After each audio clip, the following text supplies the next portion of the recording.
Now, for something completely different, you were expecting this to be live streamed at 4:30, weren't you? But it's windy as whatever. Wind, you know, that little phrase that comes after something as. It's windy as. And the internet's just not working properly. So this is it. We are pre-recording and then you're seeing this at some later date.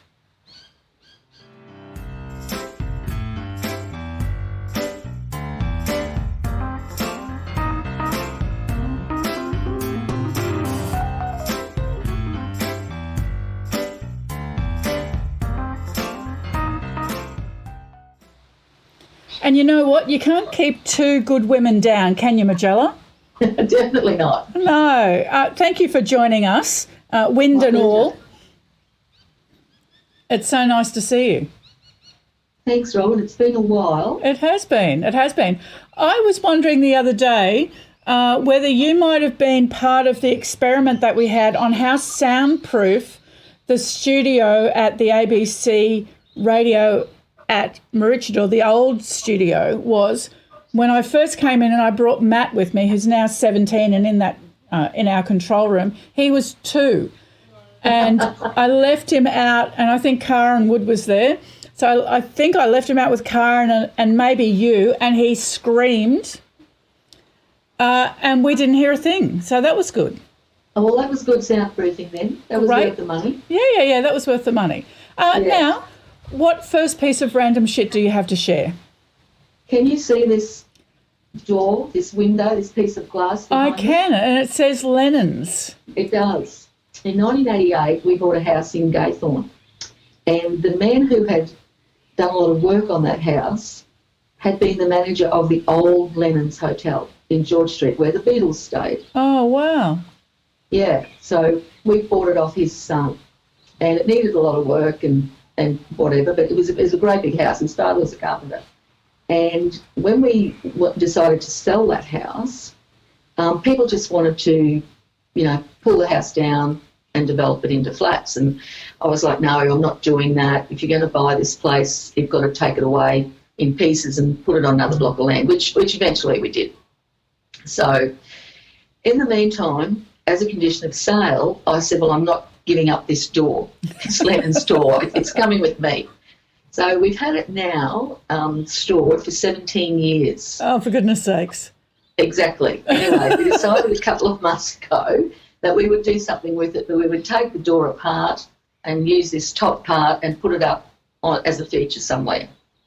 So the door weighed about 2 tonne. Barry and I could flat out lift it onto the horses to pull it apart.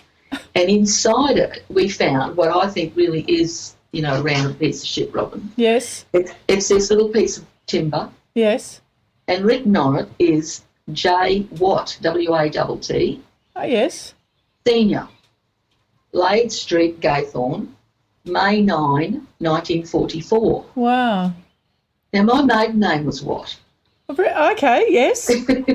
But I don't believe they're any relation to us because most of those Watt are descended from Scottish people, but my ancestry on my dad's side's Chinese. Okay. So we used to, our maiden name used to be Tan Watt.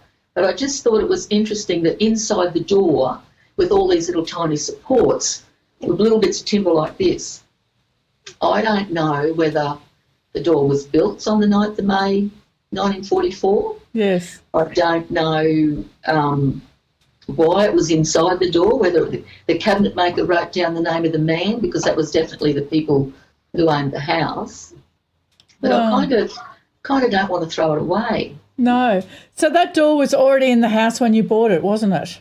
It was the dining room door. It was the door to the dining room. Oh, that's fascinating. In the house. And because my in-laws, my husband and his family lived 3 doors down from that house all their life. Yes. And then we bought it in 1988 and were there for 5 years. And, and it's just an interesting thing, this old Lennon's. People don't even, older people do, I guess, but a lot of people don't even remember the old Lennon's behind City Hall. No, that's exactly right. I do remember that Lennon's. Now, so what are you going to do with the door now? Well, this is just what's left of it. We've pulled it all apart. Oh, okay. And we've got the panels. There was some silky oak panels. We've kept it all. We haven't sort of chucked it in the dump or anything like that. No, good. But my plan is to kind of resuscitate this timber and, hang it on the wall somewhere. But I think I'm going to need 6 strong men to lift it up in about 24 holes in the wall to get it to stay there because it's unbelievably heavy. Yeah. Well, they just used solid timber then, didn't they? Well, I think it's like cedar. It's just so, even to try and put a saw through the bottom part of it was just unbelievable. I mean, electric saw, it took a bit of doing. Yeah, that's incredible. What a great piece of history. It is. I think I need to find a Beatles fan or something who might like it. But I just can't part with it. I don't really know why. No, much like your collection of telephone numbers, which is how I thought I'm going to contact Majella because I heard you talking about your telephone number collection. That was astounding. Yeah. Okay. Now, my first piece of random shit is because you can never have enough. And, my sister Sue, who's been a big supporter of ours all of this time, when I share things, she says, "Oh, Robin, for goodness sakes, I can't even believe you have that." She started giving me more things. So she's just moved back into her home after 7 years of not being there. And she's found a cup, a pewter, and it was from the National Sales Conference of Morse Chain in Sydney in 1974, and it has my dad's name on it. So he worked for a company called Morse Chain, and unsurprisingly, they sold chains, yes, and gearboxes and big things for mining sites and sugarcane refineries and, big things, big chains. Yeah. And so Sue has found this and she sent me a little photo of it the other day and she said, you want? You want. Knowing full well, what am I going to say? Yes, of course I want it. Yeah. So it's going to have a couple of holes drilled in it and I'm going to put a plant in it. A cactus. Oh, really? Or a succulent. Yeah. But, I mean, who drinks out of pewter cups? I know. We've just had new carpet put down here and we had a big sort of clean up and tidy up. And we found all these, well, we knew we had them, but they'd just been downstairs in the storage space of pewter cups from Barry's rugby league football and 21sts and all that kind of thing. Yes.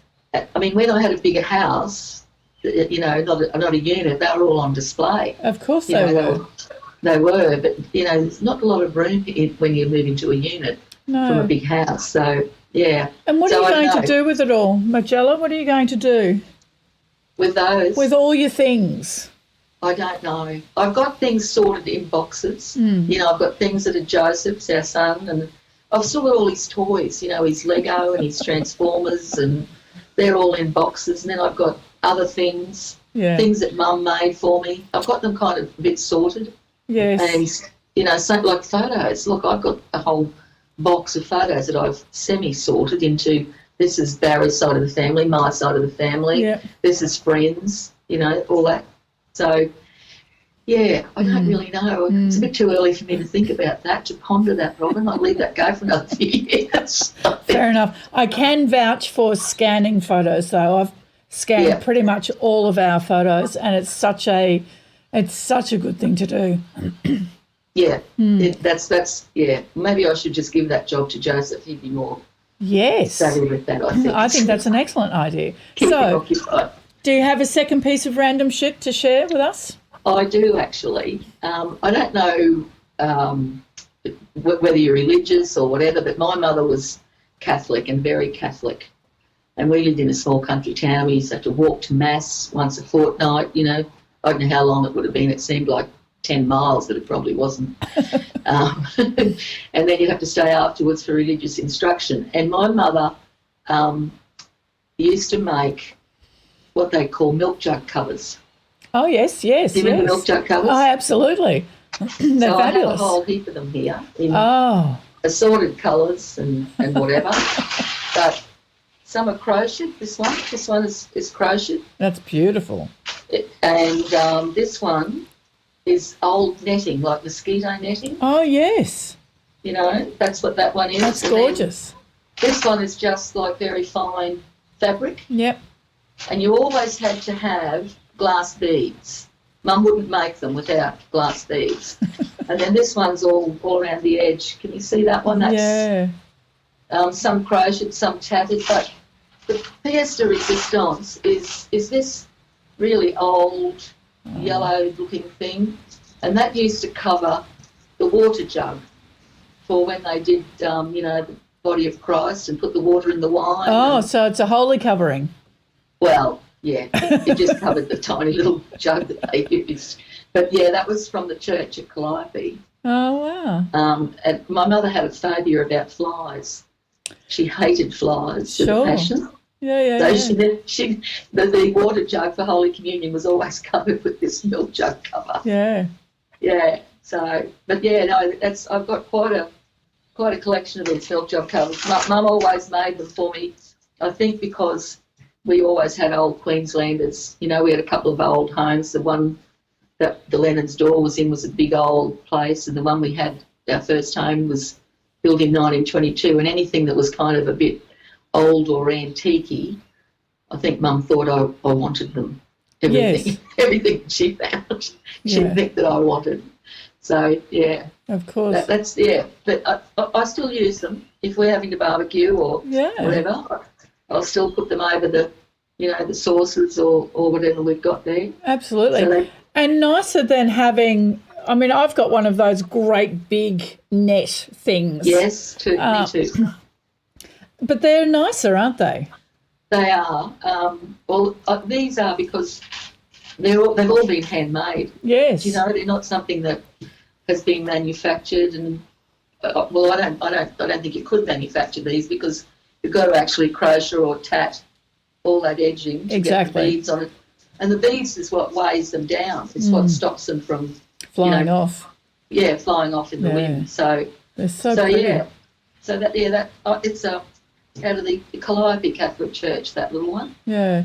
Well, my mother was also very Catholic. She was, she came from a Catholic family, and very often you'll have someone designated in the family to be the priest or the nun. Yes. Yeah. Well, she was going to be the nun, right, by all accounts, and thankfully she didn't.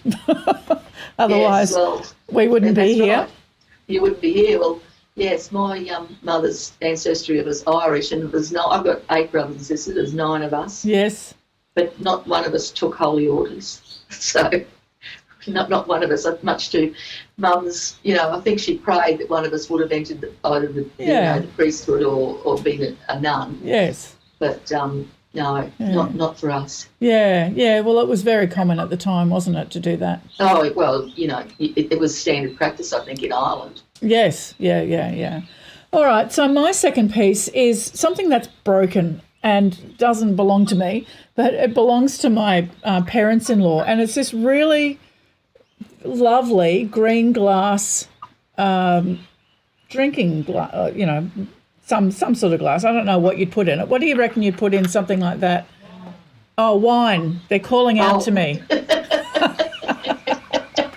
I'm not much of a drinker, so I'm not really up, and I'm not very good on etiquette either. Right. But it does have some numbers on it. It's got so that must be like where you fill it up to. It says ASA, Australian Standard something. Yeah. What does ASA mean, Majella? Yeah, a lot. What do you think? Well, I think back in the day, I used to have a casual job working behind the bar. And it wasn't so much the filling up, but it was the size of the glass. It met the standards. It was a 5 ounce, a 7 ounce, or a 10 ounce. For the beer glasses. Yeah, that must be like a 3 ounce. Do you think? Yeah, it's tiny. Maybe it's Australian Standards Authority. Yeah, maybe. That's an interesting looking little glass. It is. It's beautiful, and it's got So unfortunately, I was doing the washing up, and it just fell apart in my hand. So there are another 5 of these, and. I just very quietly secreted it into a little parcel.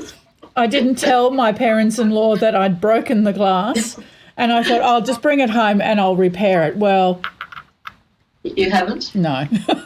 It's still I used here. to watch a show on the ABC in England called The Repair Shop.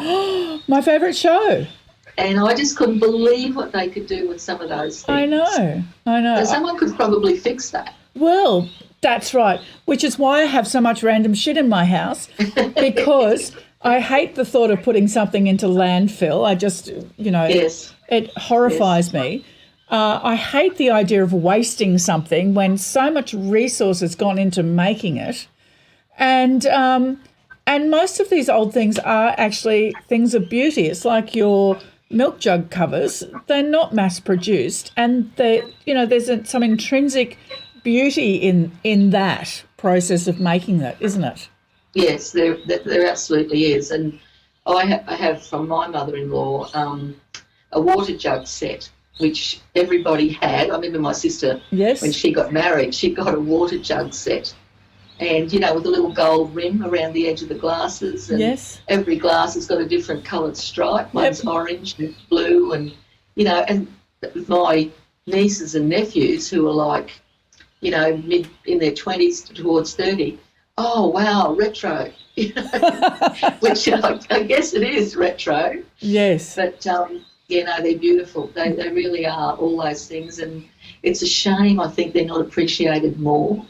Well, I think Really? they are by some, and I guess that if you can bring them out and use them and they look so beautiful, then I know that our oldest son is now eyeing off the glass front cabinet and going, that looks nice. I wouldn't mind having a look at that.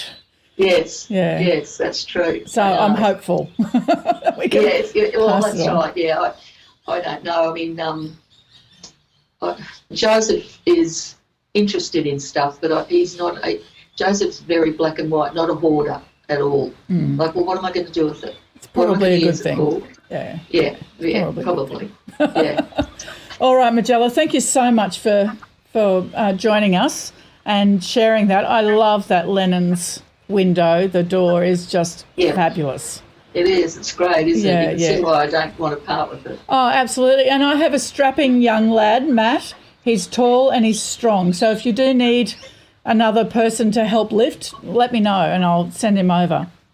Thank you for that. I think my next mission I should try and find out what this board that was inside it had all this was just the top of the door and it was a third of it, and then there was 2/3 below.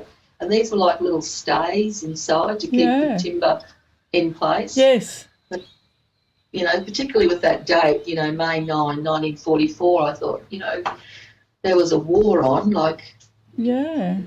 I just don't know. I should look into that. Yeah. Absolutely. I would love to hear the rest of that story. Do tell me if you find out more. All right, I will. Okay. Thanks, Majella. Thanks, Robin. Thank you. Has it been windy at your place? I can't hear it now, but I reckon it's still raging.